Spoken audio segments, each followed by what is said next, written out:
Hi, my name is Anvin Nishimwe and I'm going to tell you about stress and happiness. According to Saylor, stress is when one has physiological effects according to how he felt to respond to emotional threats that has happened to him or her.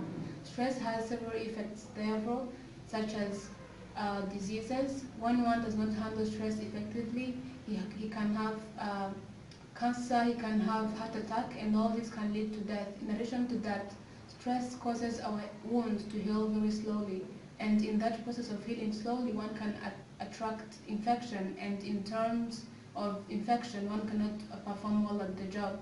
And lastly, stress can ruin the relationship one has with the co-workers, because when one is stressed, they can quarrel, they can be furious at people with no reason, and this can ruin the relationship at work. Personally, I've come up with personal experience I've had with stress. At school, I got very stressed. I had a lot of work to do, and one of the things that I did to reduce my stress was to do a schedule of doing all the plans I had at the time. So I planned to do my assignments, my other meetings, my other programs that I had that day, and at the end of the day, my stress reduced. One other way that I used at school was to approach my counselor at school, where she told me that I can try to rest for like an hour, and afterwards I will come back while I know everything and while my mind is set to work again. But once I failed to resolve my stress because I was overstressed, and what I did worsened my stress. This is because I just got into depression. I was thinking very negatively and I went to sleep, and my heart couldn't just settle because I was very stressed. So one of the advice that I would like to give you, if you are ever stressed, you must have these three qualities. You must have self-efficacy, optimism, and hardiness.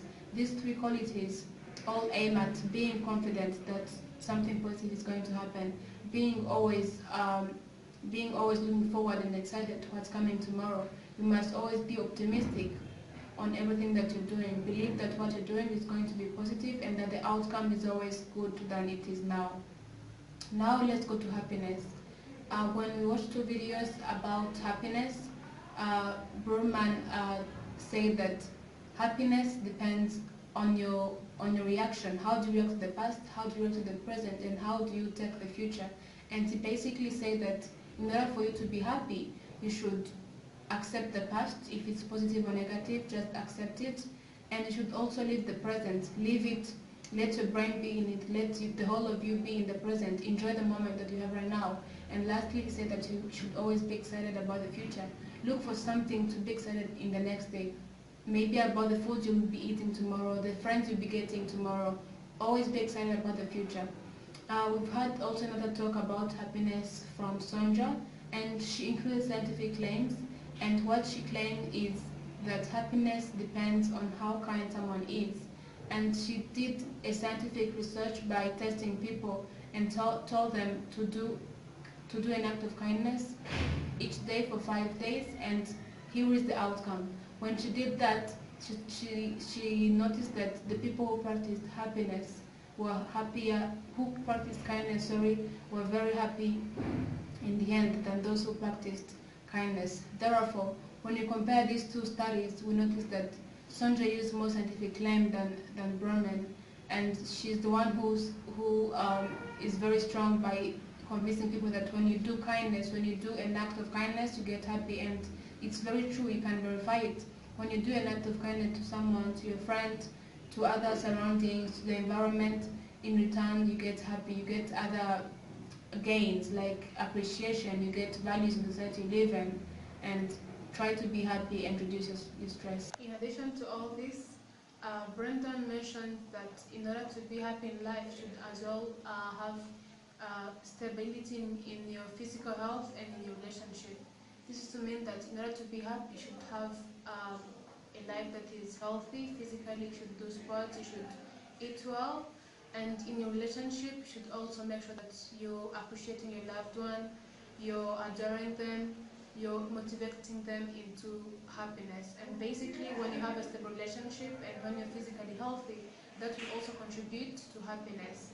When you try to compare these two videos, Brandon's and Sonja's, you find out that Sonja's is more scientific. This is because she had a hypothesis and it stated that kindness brings happiness. However, she did not make any conclusion until she made the research, and after the result of that research, she made a conclusion that it is true that kindness brings happiness. However, when we go into Brandon's video, it's more of the thoughts, the beliefs, and yes, what he says is very true, but it is not scientific claim.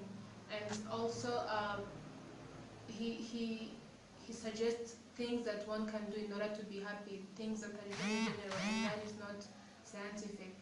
But all in all, in order to be happy, you should accept your past, live the present, and be excited about the future, and also practice kindness in your daily life. Every opportunity that you get, be kind to someone, the people that you know and those that you don't know. Thank you so much.